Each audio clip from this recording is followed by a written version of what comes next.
नमस्कार, स्वागत है आप सभी का। आपके साथ मैं हूं स्वप्निल। इस वक्त पीठासीन अधिकारियों का 2 दिवसीय सम्मेलन चल रहा है। राष्ट्रपति रामनाथ कोविंद मौजूद हैं। चलिए सीधे चलते हैं। महत्वपूर्ण अवसर पर इस सम्मेलन के आयोजन के लिए मैं कॉन्फ्रेंस के अध्यक्ष एवं राज्यसभा के सभापति और उपसभापति के साथ साथ आप सभी प्रिसाइडिंग ऑफिसर्स को भी बहुत बहुत बधाई देता हूं।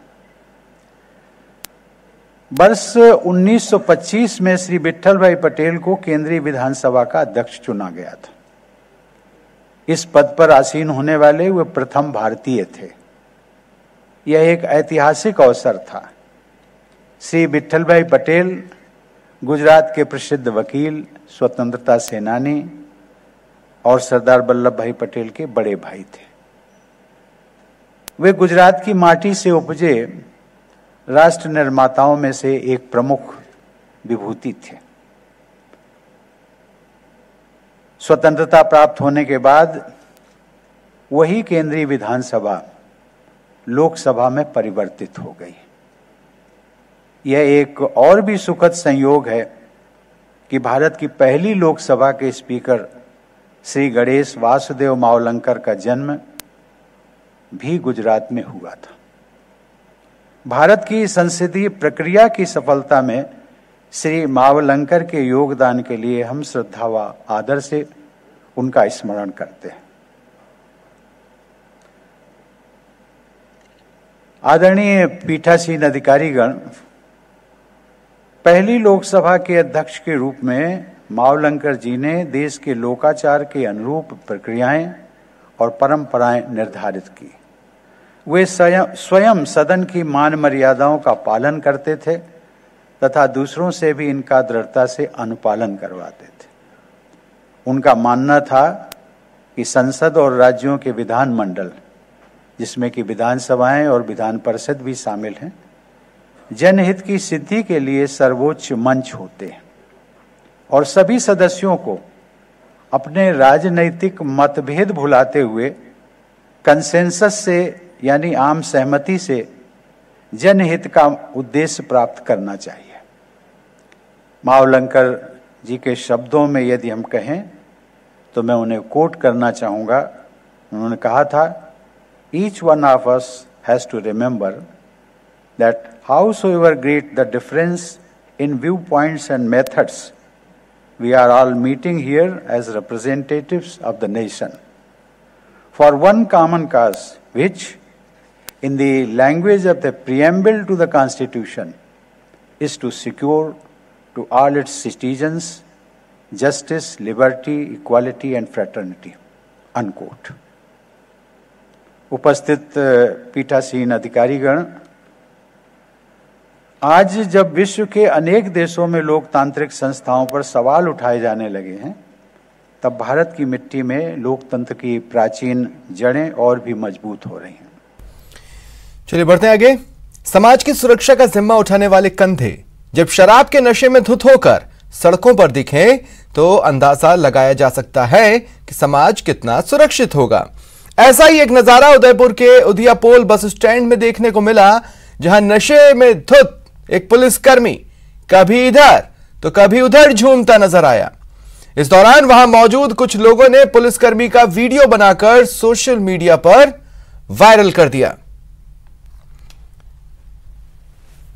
ये तस्वीरें देखिए आप अपनी टीवी स्क्रीन पर।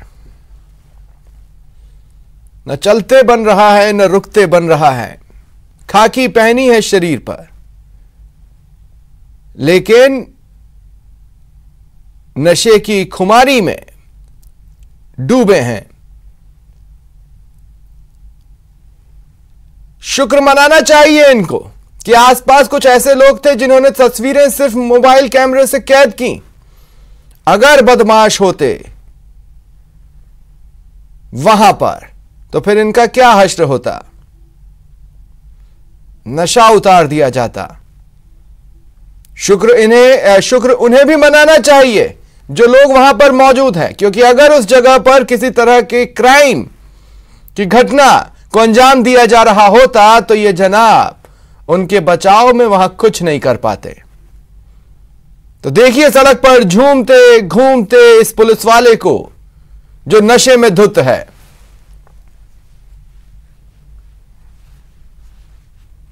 अब ये तस्वीरें सामने आ चुकी हैं। उदयपुर की ये तस्वीरें बताई जा रही हैं। उदयपुर के आला अधिकारी अगर इस वक्त न्यूज 18 राजस्थान देख रहे हैं तो देखें उनके मातहत जमीन पर किस तरह लोगों की सुरक्षा कर रहे हैं। खुद की सुरक्षा करने में सक्षम नजर नहीं आ रहे हैं, लेकिन ड्यूटी निभाने के नाम पर वहां पर मुस्तैदी से नहीं बल्कि मदहोशी में खड़े हैं। देख रहे हैं तो पहचान लीजिए अपने मातहत को और हो सके तो कार्रवाई कीजिए।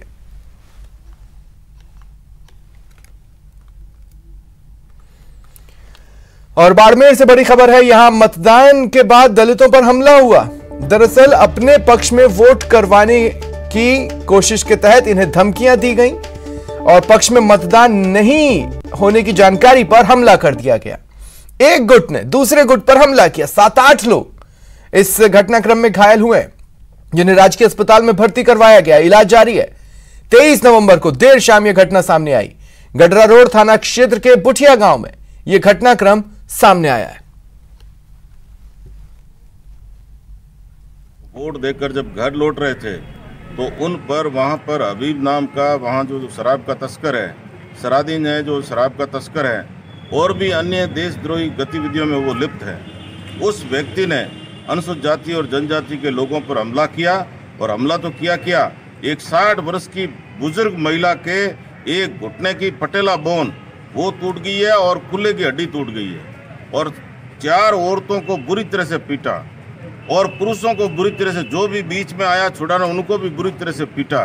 दो पक्षों में कल मतदान के तो पश्चात कुछ लड़ाई झगड़ा इस तरह का हुआ, और अपने गांव में उनका ये कहना है कि वो पर्टिकुलर किसी को वोट देने के कारण ये हुआ। हमने दोनों ही पक्षों के प्रकरण दर्ज कर लिए हैं और वृत्ताधिकारी के द्वारा तफ्तीश की जा रही है। शीघ्र इसमें जांच पूरी करके और आवश्यक कानूनी कार्रवाई, गिरफ्तारी वगैरह अमल में लाएंगे।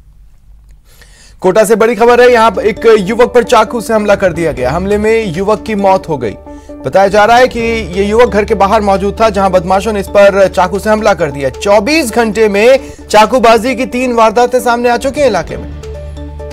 24 घंटे में 2 हत्याएं, जो कानून व्यवस्था पर सवाल खड़े कर रही है। कोटा से यह बड़ी खबर हम आपको बता रहे हैं। धारदार हथियार से चाकू से वार करने के 3 मामले पिछले 24 घंटे में आए हैं। 2 लोगों की पिछले 24 घंटे में ऐसी ही वारदात में मौत हुई है। ताजा मामला, एक युवक जो कि घर के बाहर खड़ा था, बदमाश पहुंचे, रुके, हमला बोला, चाकुओं से वार किया, फरार हो गए, युवक की मौत हो गई।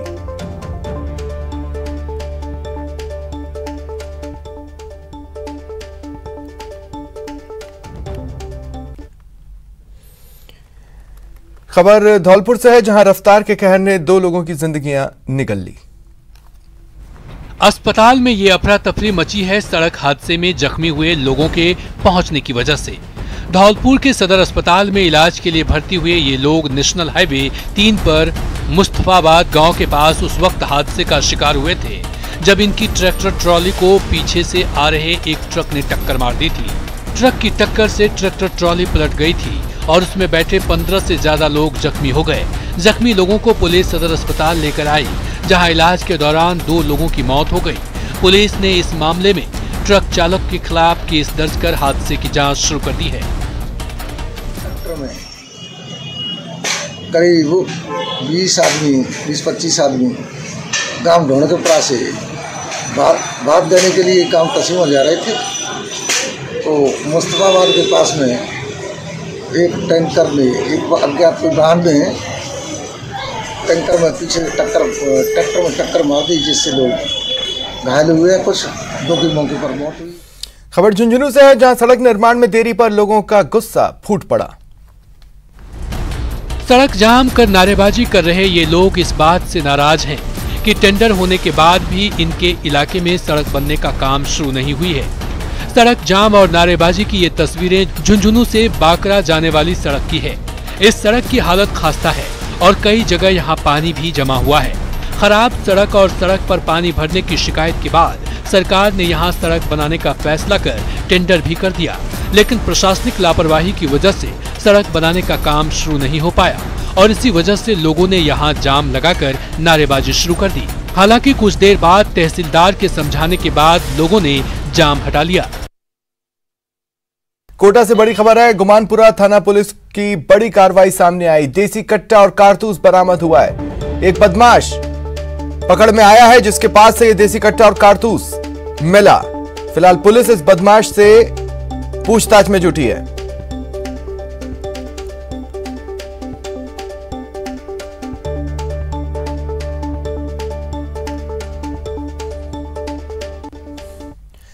बारां की छबड़ा थाना पुलिस ने जुआरियों के खिलाफ बड़ी कार्रवाई की। 7 जुआरी गिरफ्तार हुए, लाखों रुपए बरामद किए गए।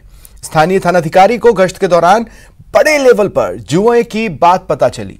उन्होंने टावर कॉलोनी के एक मकान में छापेमारी की। 7 युवक लगभग 2 लाख रुपए नकदी के साथ पकड़े गए। पुलिस छानबीन में जुटी है।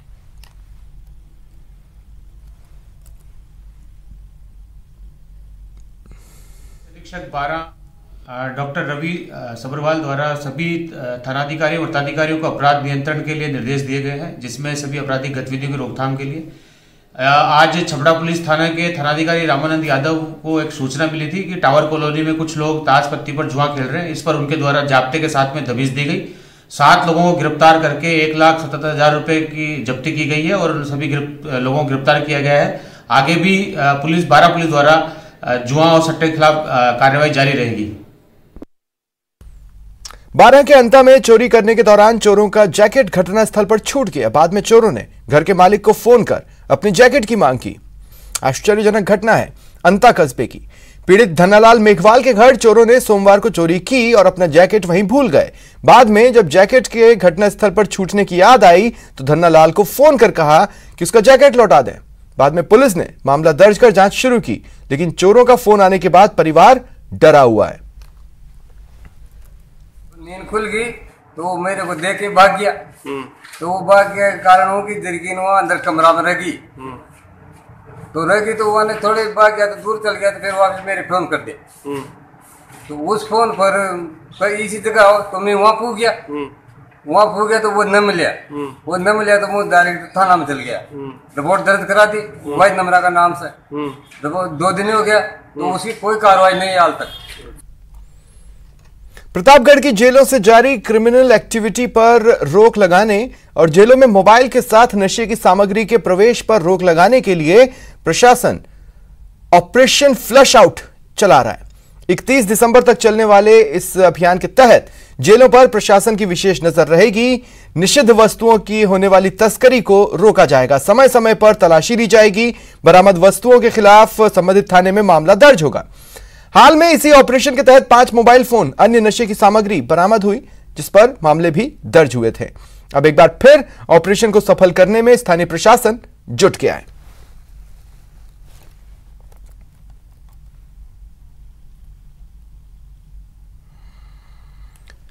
और आइए अब आपको दिखाते हैं चित्तौड़गढ़ से एक महिला की कहानी, जिसे अपने हक के लिए भटकना पड़ रहा है। लाठी के सहारे दफ्तर दफ्तर चक्कर लगा रही ये केसी बाई हैं। चित्तौड़गढ़ की रहने वाली केसी बाई ने 3 साल पहले आदर्श क्रेडिट कोऑपरेटिव सोसाइटी में 3 लाख रुपए की एफडी करवाई थी और अप्रैल महीने में एफडी का टर्न पूरा होने पर उसे 4,50,000 रुपए मिले थे, लेकिन उन्हें कुछ नहीं मिला। केसी बाई का बेटा राम सिंह निशक्त हैं और इस वक्त उन्हें पैसे की बेहद जरूरत है। आदर्श क्रेडिट सोसाइटी में जब केसी बाई की बात नहीं सुनी गई तो वो जिला कलेक्टर दफ्तर पहुंची और भुगतान के लिए उसने गुहार लगाई। कलेक्टर साहब से मिलने के लिए मेरे एफडी पैसे डूब गए। कौन से बैंक में? आदर्श कोऑपरेटिव। कब? 3 साल हो गए। अभी वो फाइल ले जाओ और वो समिति में जमा कराओ चंदेरिया। कितना? 3 साल 5 महीना हो गए। मेरी मम्मी दूसरे 2-3 जनों ने कहा जो मैं जमा करवा दिया। और अब आपको दिखाते हैं जैसलमेर से ऐसी खबर, जहां शादी के मौके पर बारातियों के चालान कट गए। ये हंगामा बरपा है जैसलमेर में हो रहे शादी समारोह के दौरान की, जहां पुलिस कोरोना गाइडलाइंस का उल्लंघन करने और मास्क न पहनने वालों के खिलाफ कार्रवाई करने पहुंची थी। जैसलमेर में कोरोना के मामले तेजी से बढ़ रहे हैं। ऐसे में पुलिस ने मैरिज सीजन शुरू होते ही इस बात की जांच शुरू कर दी है कि शादी समारोह के दौरान कोरोना गाइडलाइंस का पालन हो रहा है या नहीं। कोरोना गाइडलाइंस का पालन करने पुलिस मैरिज हॉल पर रियलिटी चेक कर रही है और जहां भी गाइडलाइंस का उल्लंघन हो रहा है वहां लोगों को समझाने के साथ साथ जुर्माना भी लगाया जा रहा है। ये हंगामा भी इसी वजह से हुआ है। पुलिस जैसे ही यहां पहुंची, मास्क न लगा रखे लोगों ने उनका विरोध शुरू कर दिया। ऐसे में पुलिस को सख्ती दिखानी पड़ी और वैसे लोगों से जुर्माना भी वसूल कर लिया। आपको बता दें, कोरोना गाइडलाइंस के तहत शादी समारोह में 100 से ज्यादा मेहमान शामिल नहीं हो सकते। अगर ऐसा हुआ तो फिर 30,000 का जुर्माना लग सकता है। अलवर जिले में पुलिस ने इस साल 386 अपराधियों को ऑनलाइन ठगी और धोखाधड़ी के मामलों में गिरफ्तार किया। जिले में इस वर्ष अब तक धोखाधड़ी के 557 मामले दर्ज हुए, जिसमें ऑनलाइन धोखाधड़ी और अन्य तरीके से धोखाधड़ी के मामले हैं। 25 मामलों में पुलिस ने चार्जशीट पेश कर दी है, जबकि 101 मामलों में एफआईआर लगा दी। ये ठग इंटरनेट का सुरक्षित इस्तेमाल नहीं करने वाले लोगों को निशाना बनाते हैं, उनका रुपया हड़प जाते हैं। मेवात क्षेत्र पूरा हरियाणा का टचिंग जो अपना बॉर्डर एरिया है, जो अपना भरतपुर का पूरा एरिया है, वो भी इस पर्टिकुलर क्राइम में काफ़ी ज़्यादा इन्वॉल्व होता जा रहा है। पैन इंडिया की जो पुलिस है वो यहाँ पर आकर दबिश देती है, रेड डालती है और लोगों को पकड़ कर लेके जाती है। और इनके जो विक्टिम्स हैं, जो कंप्लेनेंट हैं, वो पूरे इंडिया में फैले हुए हैं। तो ठगी सिर्फ अलवर वासियों के साथ हो रही हो या सिर्फ मेवात क्षेत्र के लोगों से हो रही हो, ऐसा नहीं है। पूरी इंडिया के लोग इसके चपेट में आ रहे हैं।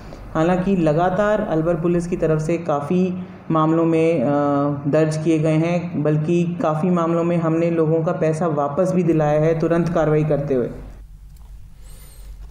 भरतपुर में कोरोना के बढ़ते ग्राफ को देखते हुए धारा 144 लगाई गई है, लेकिन न तो कोरोना गाइडलाइंस की पालना हो रही है, न ही धारा 144 का असर दिख रहा है।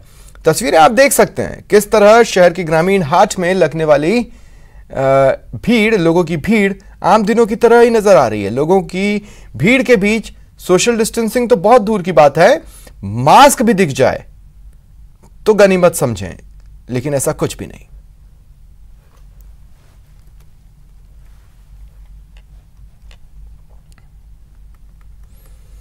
बाड़मेर से बड़ी खबर मिल रही है। यहां एक सुसाइड की घटना सामने आई है, जिससे इलाके में सनसनी फैल गई है। बताया जा रहा है एक महिला ने टांके में कूदकर जान दे दी, आत्महत्या कर ली, सुसाइड कर लिया। 2 घंटे पहले प्रेमी युगल ने सुसाइड किया था।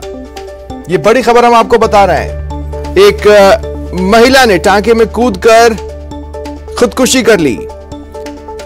पुलिस मौके पर पहुंच गई है और जांच में जुट गई है। इस महिला ने यह कदम क्यों उठाया, इस बात की जांच जारी है, फिलहाल सामने नहीं आ पाया है।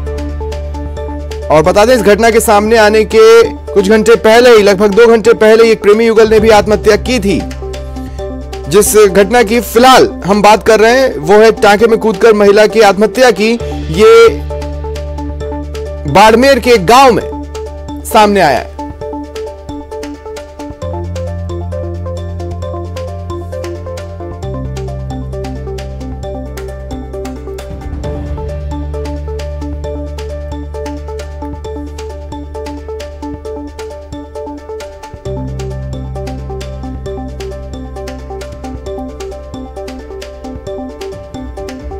और ज्यादा जानकारी के लिए बात करते हैं सहयोगी प्रेमदान से। प्रेमदान, क्या जानकारी है? सुन पा रहे प्रेमदान मुझे? जी बिल्कुल जी, क्या जानकारी है?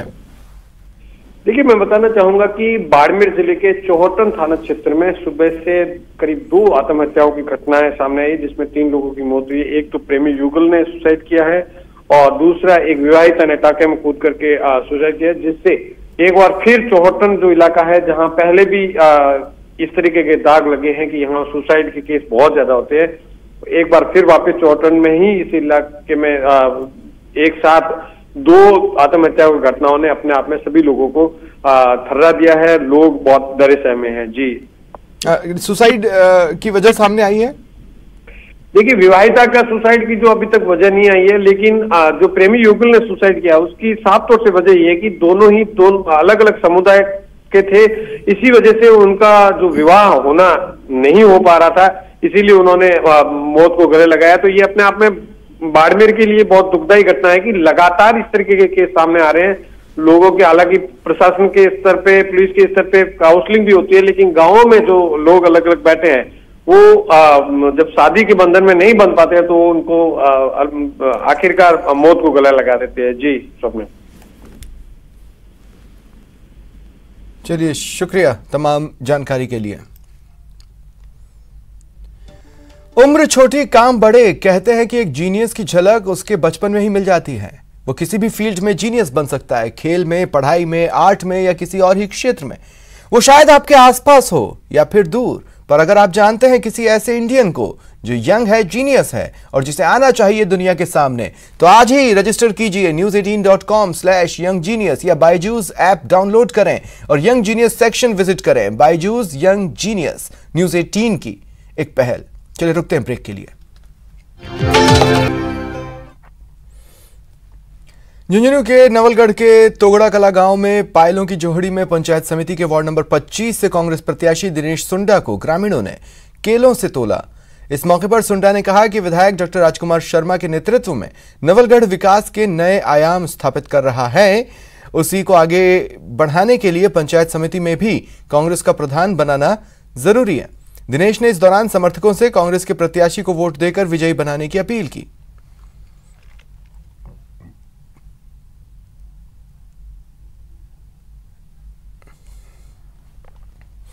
सवाई माधोपुर में नगर परिषद चुनाव को लेकर कांग्रेस के चुनाव प्रभारी पुष्पेंद्र भारद्वाज इन दिनों जिले के दौरे पर हैं। पुष्पेंद्र ने एक होटल में पार्टी कार्यकर्ताओं से मुलाकात की। कई प्रत्याशियों ने अपनी अपनी टिकट की दावेदारी प्रस्तुत की।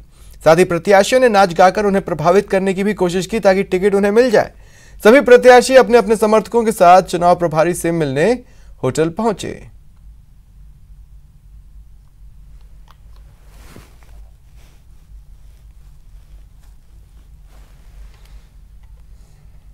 अभी तो मुद्दा सिर्फ एक है कि बोर्ड का चेयरमैन कांग्रेस पार्टी का बनना चाहिए। उसके लिए अच्छे जिताऊ और टिकाऊ कैंडिडेट्स को टिकट देना, कांग्रेस पार्टी के प्रति समर्पित निष्ठावान कार्यकर्ता, हमारे विभिन्न संगठनों से जुड़े हुए जो कार्यकर्ता है, विभिन्न जो हमारे पदाधिकारी हैं, उन लोगों को ढूंढना है जो चुनाव लड़ना चाहते हैं। मजबूत कांग्रेस जिनके पीछे हुई है, ऐसे लोगों को चुन चुन करके टिकट देने। झुंझुनू की चिड़ावा पंचायत समिति के वार्ड नंबर 17 की कांग्रेस प्रत्याशी सुशीला चुनाव प्रचार के साथ साथ कोरोना के प्रति लोगों को जागरूक करने के अभियान में जुटी हैं।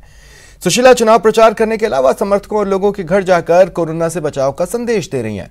सुशीला का मानना है चुनाव के साथ कोरोना से बचाव भी जरूरी है। उन्होंने कहा जब वे चुनाव प्रचार के लिए लोगों के घर जा रही हैं तो सोचा क्यों न जागरूक भी किया जाए।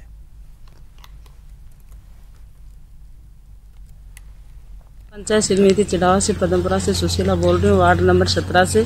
जब से मैं प्रचार कर रही हूँ तब से मास्क बांट रही हूँ और लोगों को जागरूक कर रही हूँ कि जो भी है वोट देने आए वो सब मास्क लगा के आए, अपनी सेहत का ध्यान रखें।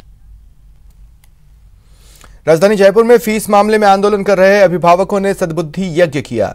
जिले में धारा 144 के चलते अभिभावक इस यज्ञ में शामिल उन्हें नहीं किया गया। सिर्फ संयुक्त अभिभावक संघ के पदाधिकारियों ने ही इसमें हिस्सा लिया। मुहाना मंडी रोड स्थित उमाश्रय सेवाधाम में सद्बुद्धि यज्ञ में विधिवत आहुतियां दी गई। इनका कहना है कि पहले स्कूल प्रबंधन फीस जमा करने का दबाव बना रहे थे, लेकिन अब कुछ स्कूल लेट फीस शुल्क के साथ जमा करवाने को लेकर परेशान कर रहे हैं।